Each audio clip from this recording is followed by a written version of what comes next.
everyone, and a very good evening. You're watching The Money Show on ET now. I'm Ubina Kapasi. Let's tell you very quickly what we have lined up on today's episode of The Money Show. First up, if you've been tracking the markets, and I'm sure you guys have, you will have noticed a massive rally in the equity market since the last 10 odd days.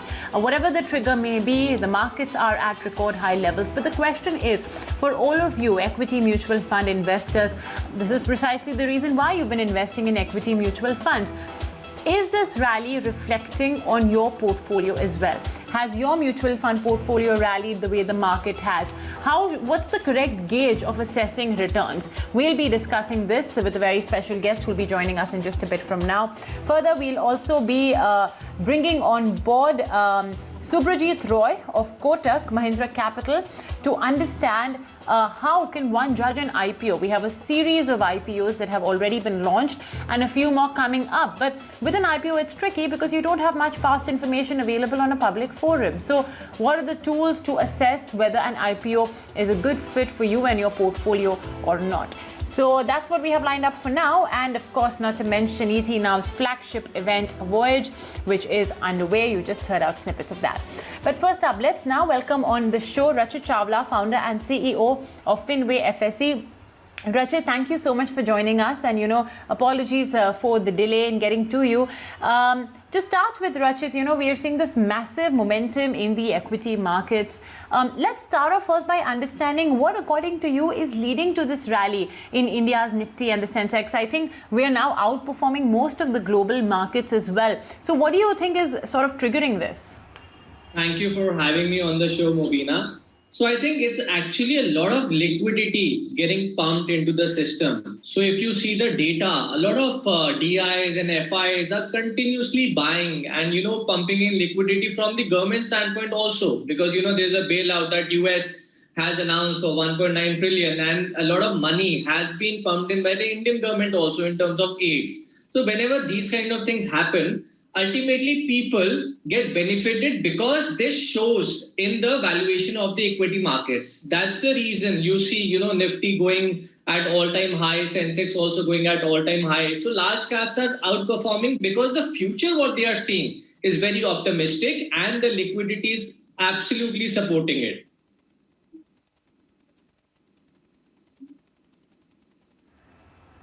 Yeah, as most of our market experts as well have been saying, it seems to be a very liquidity-driven rally. Okay, now let's talk about it from the point of view of mutual funds. Of course, most of us would love, looking at this market rally, we'll be very pleased because it means that even our mutual funds would be creating wealth. Many a times, and we get this question as well on the Money Show many a times about why, their mutual fund is not performing as well. So then should they redeem or should they exit?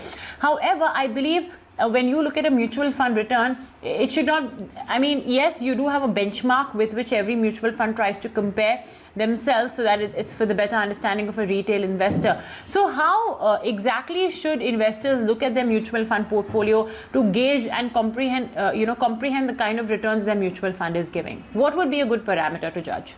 So, Mobina, firstly, I think we should never compare mutual fund with the rally that the market has witnessed recently. Prime reason is that we are comparing March bottom with the all-time high. At that point of time, we need to understand nobody had the liquidity to actually buy at those levels.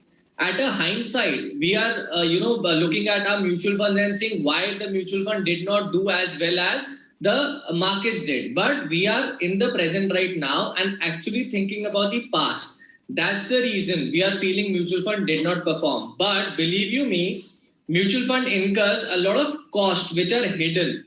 And when the markets were falling, the markets must be falling more, and mutual fund was not falling to that extent. So it is sort of, if you see over a period of time, I think that would be a good comparison. But just looking at the bottom and all-time high, it's not the right comparison. Secondly, mutual fund also has a lot of cost associated with it because there's a fund manager that takes care and manages your money. There's a whole team of research analysts that picks up stocks for you. They have to ensure that their performance and the capital continues to grow. So that's why there are certain hidden costs. And I think consumers should not worry about it because in the long term, I think mutual fund is a good asset class to have if you are doing it passively. So, that is where we are in difference of opinion, to be honest.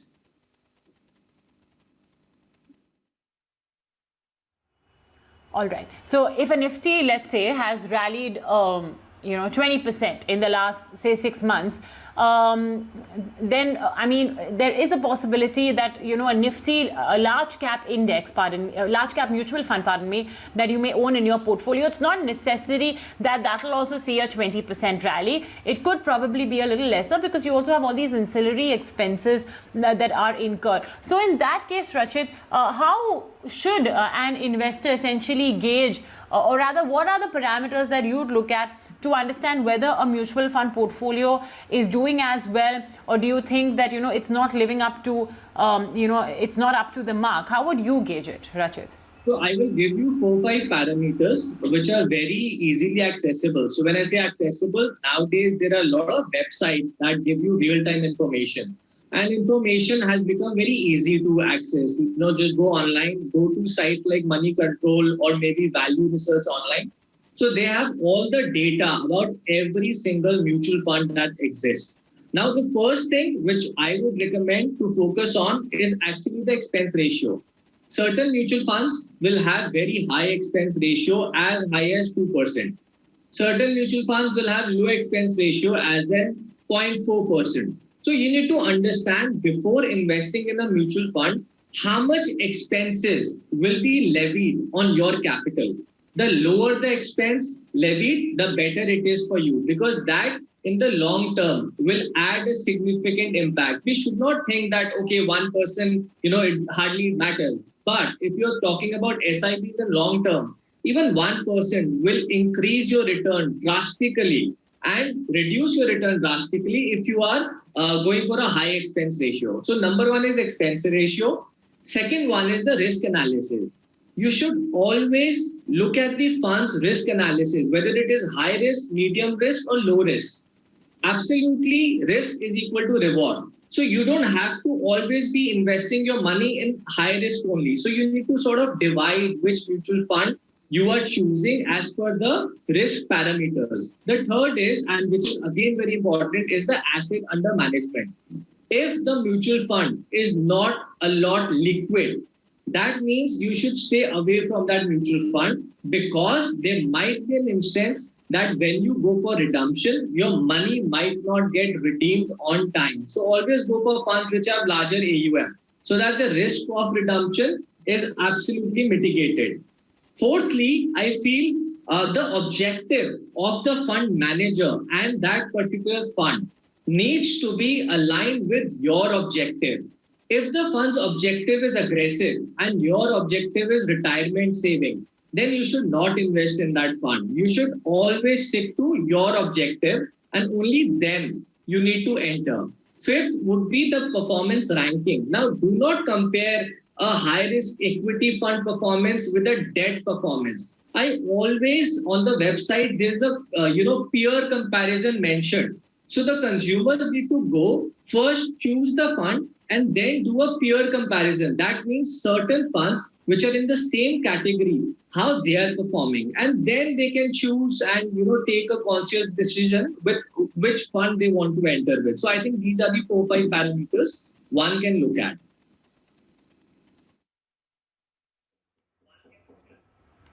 Okay. And Rachit, what are the red flags essentially which you believe retail investors should use to decide that, okay, this is not working for me? You mentioned, the fund objective or the fund manager's objective as one of them. Once they don't align, then, you should consider reducing your SIP or redeeming the fund. Any more, maybe quantitative factors that maybe our investors would be able to track a little more easier as well? So, Mobina, I think peer comparison would really help. I mean, if you are in a small cap mutual fund, for instance, and you see peer comparison and your mutual fund is giving hypothetically a return of 20%, whereas other in the same sector are continuously giving 40% or 30% or beating your performance, then I think that's a big red flag. That's a red flag in a sense why the same sector, your mutual fund is not able to generate the same fund, So that is something which will really worry me. Second is any change in fund manager would also worry me and act like a red flag. Because, when the fund manager changes, there's a high probability that the entire objective of the fund or the stocks of the funds might churn and might change in the times to come. So that's again a red flag. I would actually learn more about the new fund manager and the objectives on which he's going to invest, and then probably stick to that fund. Otherwise, if it is not aligned, I would withdraw. And third red flag, I would say AUM. Any reduction in AUM at a higher level is a red flag, because that means the investors are absolutely looking at something which you have missed. So always keep an eye on AUM. If there's a significant redemptions in that fund, I think that's a red flag, and that's the time when you need to shift your funds.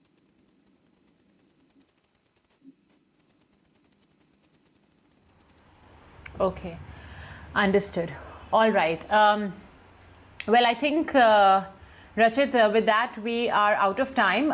So thank you so much, Rachit, for just giving us something to think about when we look at our portfolio the next time around. A direct-to-direct comparison is not enough. Like Rachit mentioned, there are other expenses that are involved. A peer comparison actually would be a better way to judge your portfolio. That could be a red flag as well if your fund is not doing as well as the peer funds. So thank you, Rachit, so much for that. Of course, you can catch this entire conversation on ET Now's YouTube channel. But for now, we'll take a very short break.